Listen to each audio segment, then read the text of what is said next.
Patrick, one point is, and the truth of the matter is when they get to your office, it's too late for that point, but in your book you talk about the fact that there are certain things that should be done or should not be done if you're pulled over and stopped by a police officer with regard to suspicion of driving while impaired or drunk. What are some of the things that should be done at that point, which is before they've even met with you? Okay. You mean what should the police do or what should the client do? The client. Okay. We're all protected by constitutional rights, and there are limits to what the police can and cannot do at the roadside, and there are also limits to what type of information you're required to give to the police. And of course, you want to be polite. There's no question about it. You want to treat the authority figure, the police officer, with the dignity and respect that they deserve, and treat them in a safe way so that you don't make them worried that you're going to interfere with their safety. But you also want to limit the amount of information that they're collecting, because that's really what they're doing. They're investigating the suspicion of a crime. Once they smell the odor of alcohol on your breath, they're immediately going to begin and suspect that they have a drunk driver. And they're going to try to collect information that's consistent with that. You really only need to provide them with your driver's license, registration, and proof of insurance. You don't need to provide them with any information about where you were, how much you've had to drink.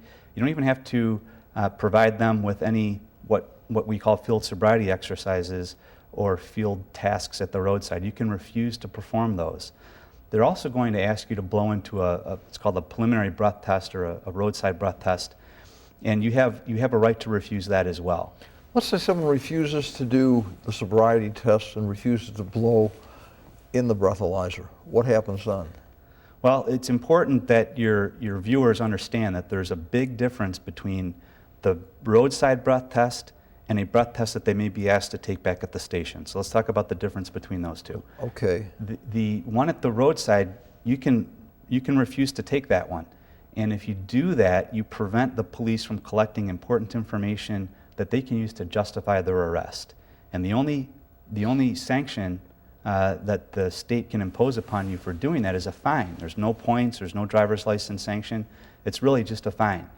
On the other hand, if you are arrested and asked to take a breath test back at the station and you refuse that one, then your license can be suspended for a year.